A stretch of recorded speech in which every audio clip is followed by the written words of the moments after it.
Sasuke Uchiha is Naruto's most polarizing character, loved and hated by many. I used to hate Sasuke, but over the years of revisiting the series, I found myself very complimentary of Sasuke's character and what he stands for, despite the narrative constantly placing him against the protagonist and the village we've come to know and love. I think Sasuke is one of the series' best characters, if not the best. A character I feel that should have been in serious consideration for becoming Hokage. I believe Sasuke was more often than not right and justified in his feelings towards the shinobi world. Sasuke's entire life has been dictated by Itachi, even before the massacre.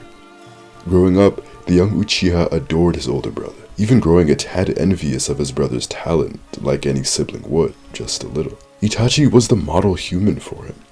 He was a kind, gentle brother, and he was a genius. Itachi had their father's validation and interest, which was everything to the young Sasuke. As Itachi grew and his talents only blossomed, Sasuke began to fade into the background, overshadowed by Itachi's accomplishments, particularly to their father.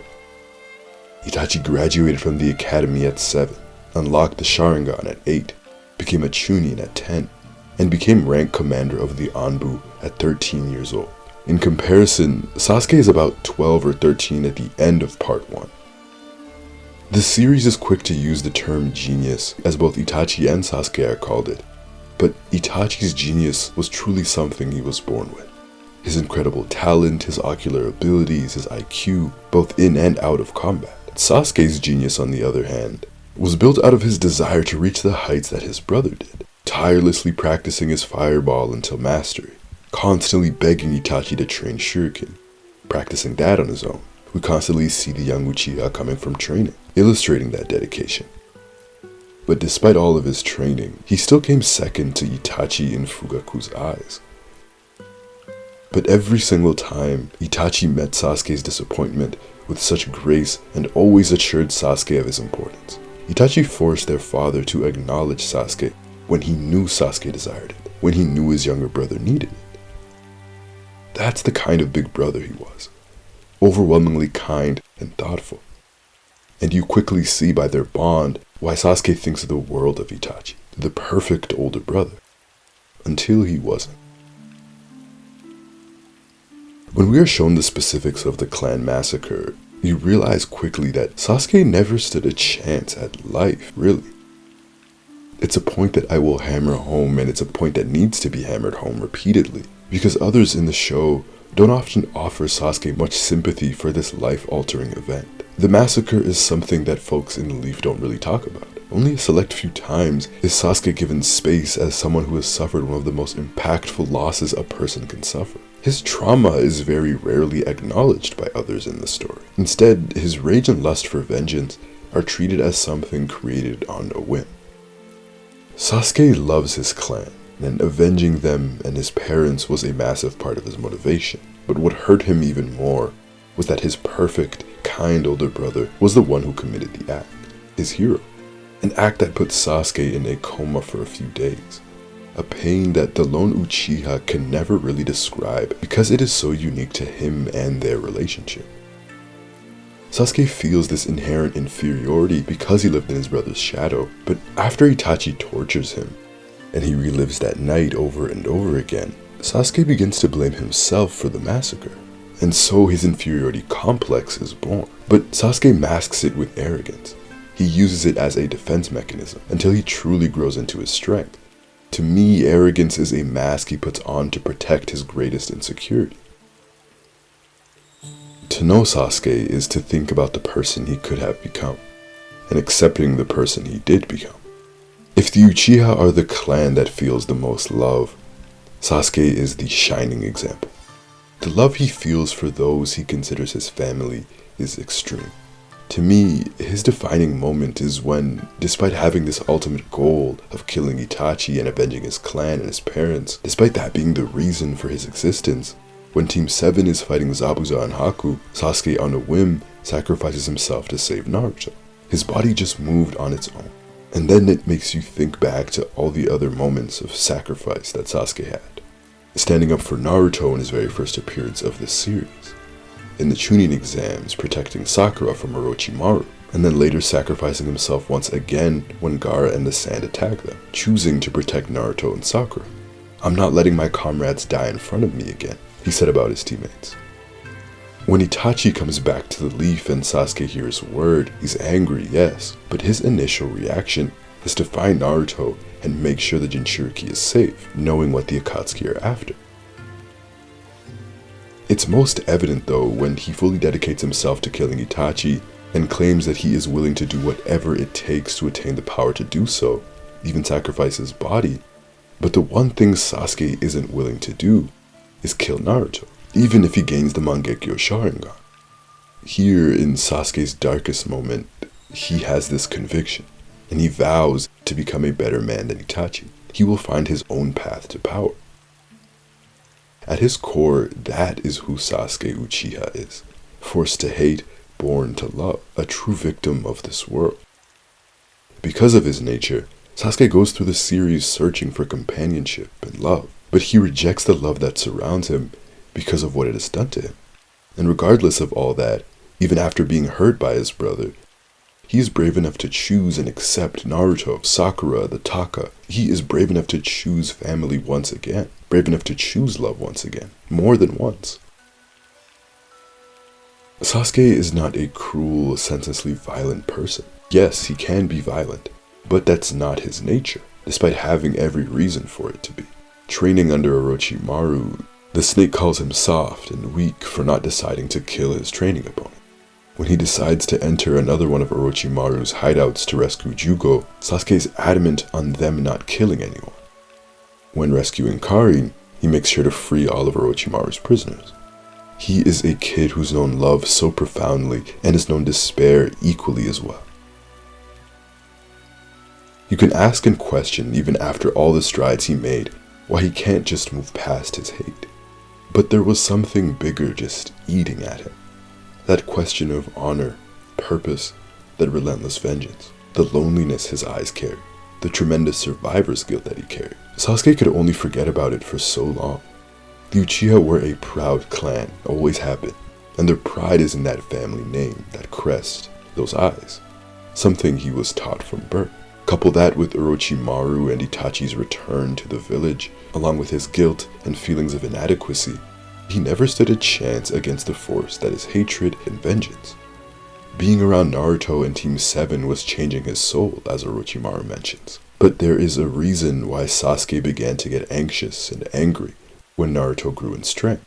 Because if Sasuke got left behind, that would mean that he wasn't getting any closer to Itachi.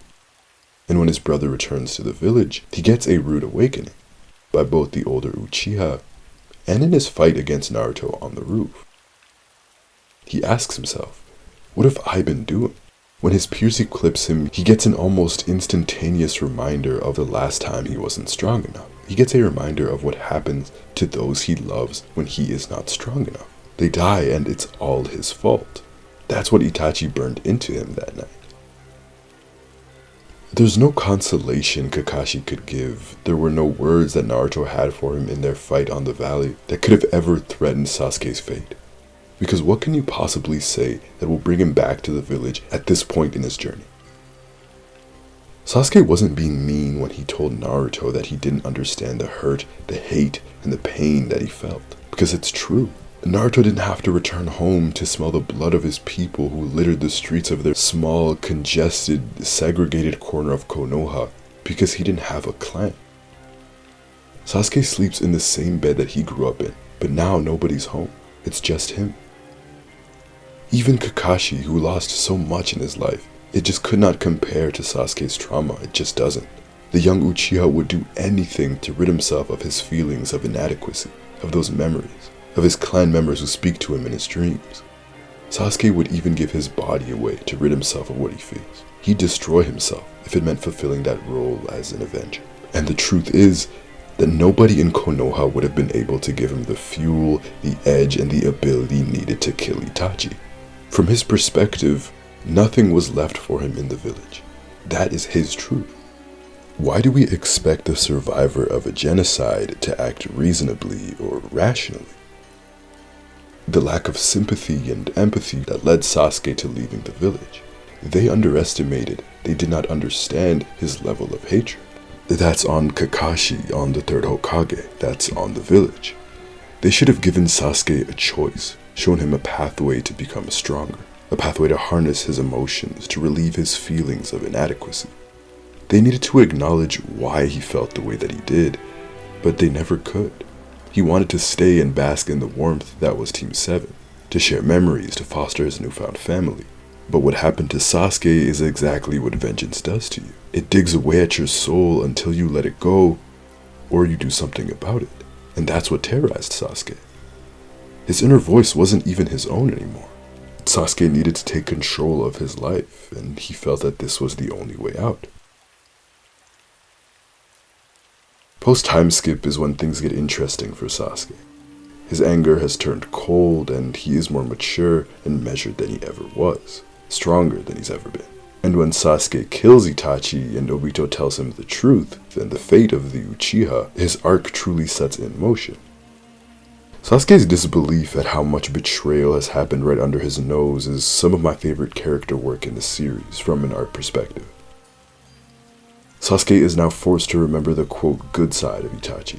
He has to remember the kind, gentle older brother that he had, in conjunction with the man who murdered his entire clan.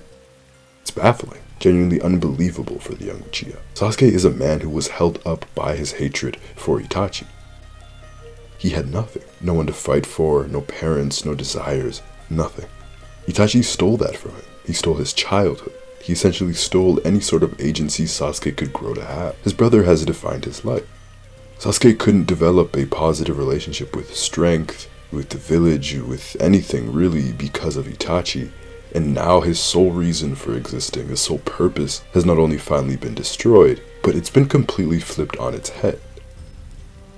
Sasuke is fueled by vengeance, but he has always been fueled by love.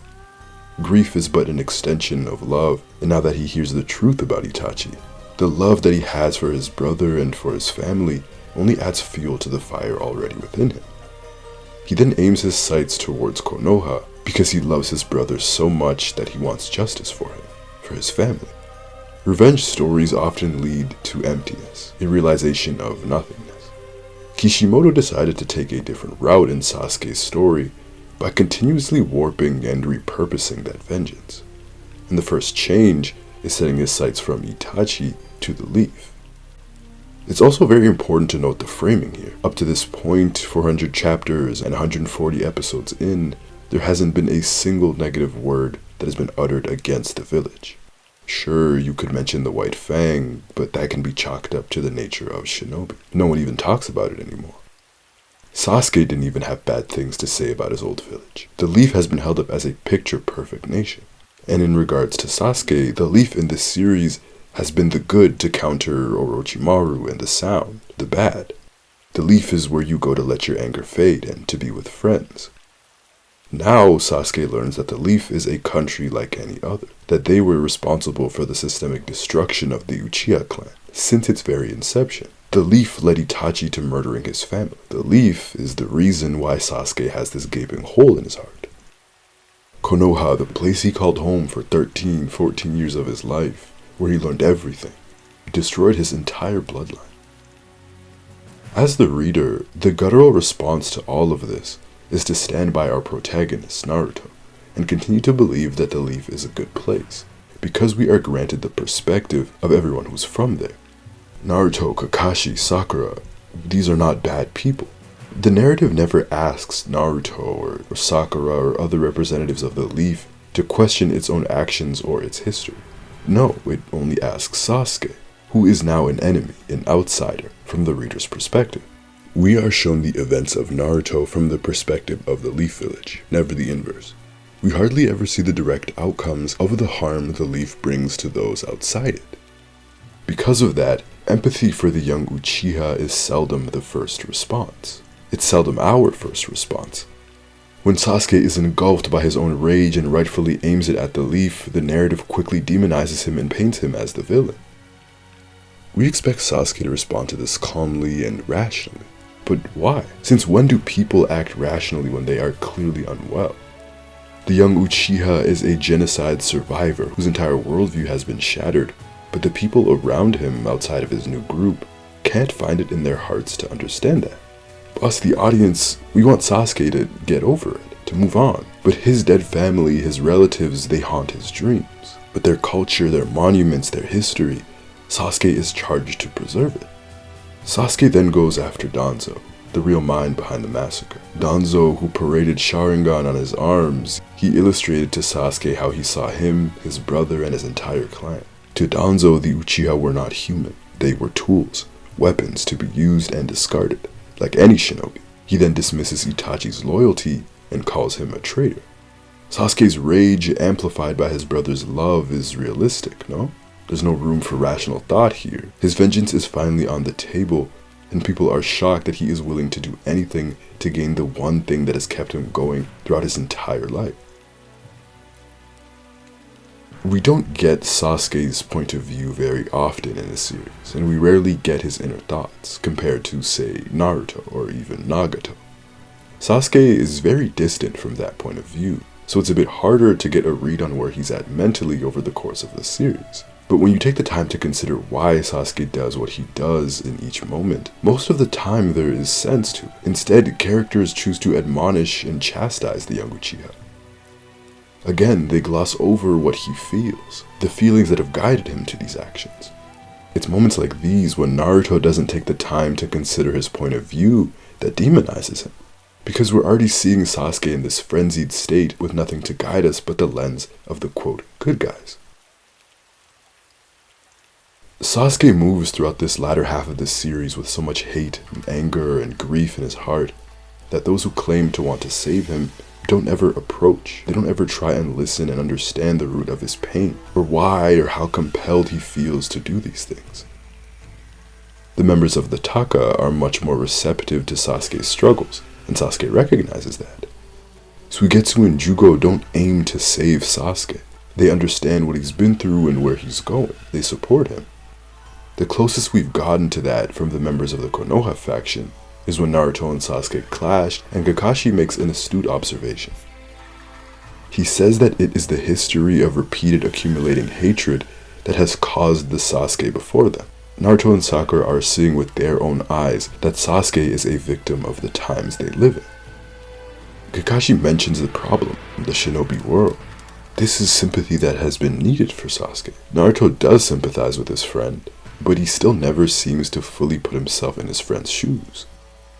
Sasuke is a victim. As powerful and as threatening as he is the series' ultimate victim. Just like Kakashi himself is a victim, and just like Naruto. All of their collective losses, their loneliness, is a direct result of the shinobi world. And Kakashi has always had his pulse on the root of the shinobi problem. He said it back at the Land of Waves arc when Sasuke asked him if he shared the same sentiment that shinobi should be tools. And he said that ninja live with that dichotomy of not wanting to be tools, but at the same time wanting to fulfill their life's purpose. Kakashi knows that the system is the problem. He knows firsthand after his father took his own life that Konoha is a problem. But rarely he shows Sasuke that sympathy, even though he of all people should understand a bit of what Sasuke is feeling. Sasuke has to suffer the consequences of all the hatred before him.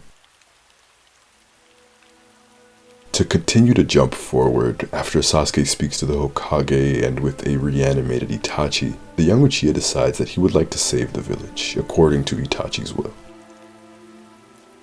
Sasuke's story is always so fascinating because, regardless of what Itachi did, he doesn't hold the hatred that you'd think he would for his older brother. Instead, he is flooded with memories of his kind and gentle brother.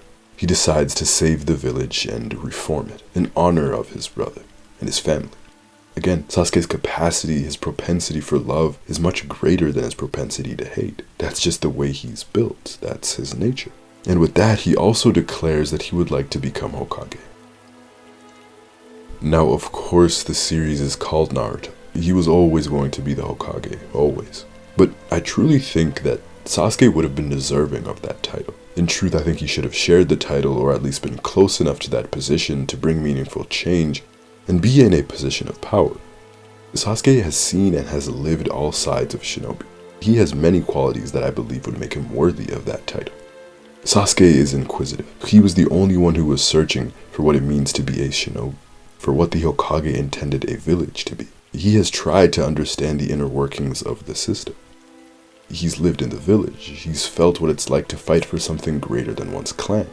On more than one occasion, he's sacrificed himself for the village, for his friends, for people that weren't his clan. He's seen a village band together in times of crisis, like when the Sand and Orochimaru attempted to invade Konoha.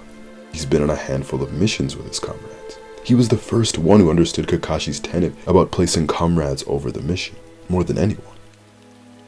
But he's also lived outside the confines of the village. He's lived as a rogue shinobi, as a person without the privilege of being part of a nation. He's stood with those who have been captured and kidnapped by people like Orochimaru. With all this information that he's learned, Sasuke has opened his eyes to these shinobi lands as propaganda, narratives, and political implications. He's the only one who understood that for things to change, revolution needs to happen. Most of all, Sasuke is a victim of shinobi. If shinobi exist first and foremost as tools to be used for the nation, disregarding their own purpose, his brother is the greatest victim and he follows right after. There's nobody in that world that understands that more than him. So who better to end that than the man who has lived it? Finally, Konoha has dealt the Uchiha a terrible, terrible hand. The Uchiha who had already accepted Hashirama Senju, who had already cast their own Madara Uchiha out, what were they given in return? They were given the second Hokage, who sought to keep them isolated and surveyed at all times. A Hokage who could not get past his hatred for his enemy, and he sowed the seeds of distrust between the Uchiha and the other clans through the police force. This very same Konoha bred the third Hokage, a student of the second, who stood idly by while the clan was blamed for the Nine-Tail attack, and allowed the segregation and relocation of the Uchiha to the outskirts of the village. The same Hokage who allowed Danzo's hatred, which he inherited from their shared teacher, Tobirama Senju, the second Hokage, to plan a genocide. Konoha has never been just a home for the Uchiha clan. Not one member of the Red-Eyed clan ever held any position of power in the Leaf, which meant that their voices were never heard, their perspectives were never sought. They had no one to fight for them. They were excluded and punished and murdered. An entire bloodline so nearly erased for absolutely nothing. The Uchiha were never even seen as human. That's what it is at the end of the day. And yet at the conclusion of this series, the clan is given absolutely nothing. There is no justice for these people. In the end, Sasuke travels the world to seek atonement for his crimes. Why doesn't Konoha have to atone for their crimes? What is stopping the Leaf from this happening again? What has Konoha done to restore the Uchiha name? How have they been given justice? The Leaf has wiped it from their memory. No commemoration for one of the two clans who helped establish and build their village. Their history, their culture, their monuments, wiped clean. Sasuke was a man who championed revolution, reform. He said it. The only way the system was going to change was through revolution. Sasuke understood that on a grand level, the reason the Uchiha clan massacre happened was born out of fear that a potential civil war would lead to the Leaf's destabilization, and thus would leave them vulnerable to be attacked by other nations, and at worst, that the Sharingan would turn the Nine-Tail against the Leaf. The village would not only suffer a great blow in the civil war, but they lose their greatest military asset, the strongest tailed beast. And then truly would they be vulnerable to an attack from any nation. So Sasuke, by killing the Hokage and controlling the tailed beasts, would eliminate these world powers and would put all nations on an equal playing field. This would make it easier for him to take control and ultimately bring peace to the world. It's almost like an evolution from Nagato's plan. Now, Sasuke isn't the perfect candidate. He's rash, volatile, and his glorification of Itachi, a victim but also a puppet of the state who committed genocide, hinders his perspective. But his dedication to truly tearing down this system and rebuilding it is exactly what that world needed. That's why I believe both Naruto and Sasuke could have shared Hokage duties, or at the very least, Sasuke should have been his advisor. The Uchiha get the position of power they rightfully deserved after all these years, and a union between Sasuke and Naruto's ideals could have been achieved. Naruto was right when he fought Sasuke, And when he told him that at a certain point, Sasuke was running away, trying to be alone, I think the young Uchiha didn't want to feel the pain of having bonds and having something happen to it again. Naruto was right in his intention of not having Sasuke bear the world's darkness and burdens alone. He was right in saving him from severing the past and the hurt of loneliness. At the end of the day, this is a story about the power of love and friendship. On the other hand, Sasuke was right when he told Naruto that this era of peace through the nations was temporary, and that they would go back to bickering amongst themselves. Sasuke was right when he said this world needed to change. Sasuke was as world-shattering as Naruto was. He too was a reincarnation of the Sage of Six Paths' son. He too was a force unseen in the Naruto world. So I believe that he should have impacted the Naruto world more. I believe that he should have impacted Naruto himself almost as much as the Jinchuriki impacted his life. Because it was Sasuke's sacrifice that changed Naruto's life, that made him feel worthy. I think Naruto should have been inspired by the young Uchiha. He should have listened to Sasuke's plans and goals and leaned into them more.